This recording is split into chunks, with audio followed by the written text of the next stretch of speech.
it's actually starting to drizzle a little bit. Hopefully it doesn't start pouring anyways. And what did I read today? How about this first one? Apparently there was a milestone of sort in the US. This one says, US giants complete drone safety API trials. US operators AT&T, T-Mobile, and Verizon conducted independent cross-carrier interoperable API tests in North America focused on drone public safety connectivity as part of the GSMA's Open Gateway Initiative. The GSMA stated the three operators work with developers at drone maker Inspired Flight Technologies for the project, and Verizon also uses membership with Technology Foundation MITRE Ingenuity to test a device status API. Once the API is commercially deployed, connected devices such as drones can maintain connectivity mid-flight. This means a drone can be recontacted if issues occur. I would imagine that's necessary for things like drone delivery and all that. It says Adam Blind, Senior Director of the Business Development at IFT, explained the ability to access network information via an API enables better drone flight support and management. Companies will be able to pinpoint where to send relief immediately after weather events or to fly over communications and other assets to expedite recovery efforts, he added. Announced a year ago, Open Gateway is designed to help businesses bring new 5G services and use cases to market faster. Globally, 42 mobile operator groups are now part of the initiative. Henry Calvert, head of the networks of GSMA, said the drone demonstration represented a fantastic step forward in the US, and Yigal Abbas, SVP and network CTO at AT&T, added, open and reusable network APIs are important for the progression of 5G and future wireless technologies. So I guess that'll speed things up anyways in terms of commercial viability for a drone in the US and all that. Actually, that makes me think of the stories too on how various countries, for example, they wanted to use things like satellite internet in order to operate drones and all that. And with that thought, there's been videos and stuff posted of drones being, I guess, taken down. This one says, defending the sky, border guard posts footage of downing of Shahed drones. For the second year in a row, Ukraine has been facing Iranian Shahed drones in Russian attacks. Defense forces have established mobile fire groups to counter this threat more effectively. The State Border Guard Service has shared insight and posted footage of them intercepting drones in the southern part of the country. Today, mobile fire groups are operating throughout the country. Their main task is the destruction of kamikaze drones. Border guards make up a significant portion of personnel in these groups. Oh, it is what it is, as they say. It seems to be one of those things too during these times where a lot of countries and stuff, they want to show themselves, I guess, taking down enemy weaponry, or at the same time, I guess, victorious in certain ways. I guess it's psychological warfare in many ways too, huh? And it sounds like they're trying to be very efficient in this. It says the commander of the unit, Ole, explains that the mushroom-shaped cloud visible after the explosion is a detonation of the explosive part of the Shahed. The drone itself disintegrates into small pieces at the moment. Once the drone flew very fast, about 10 seconds, we already shot it with the last rounds, turn around, and there behind us was a fire mushroom about 50 meters in radius, recalls Ole.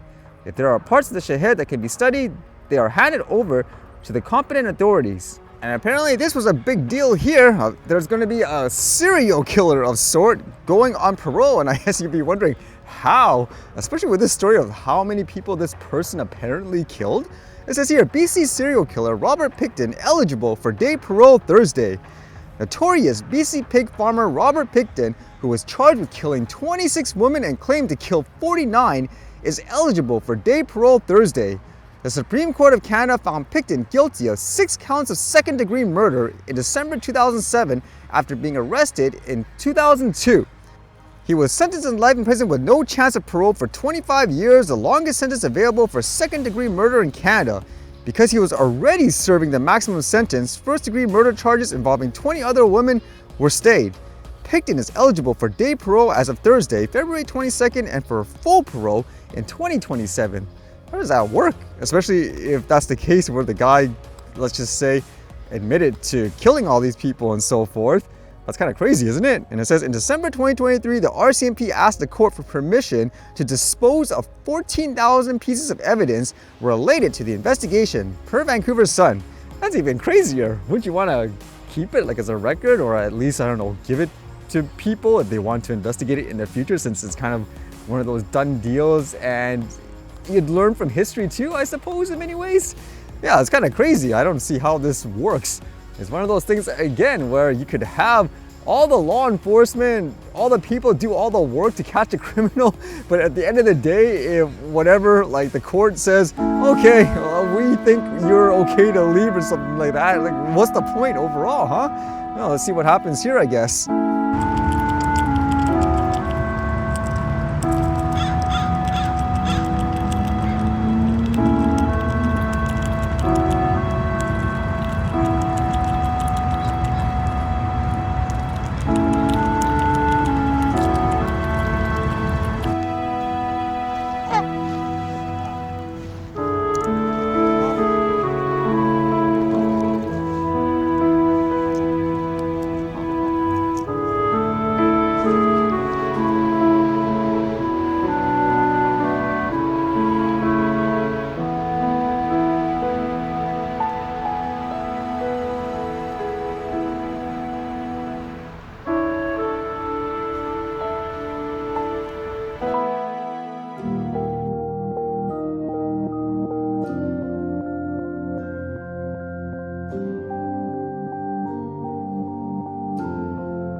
All right, see you guys later.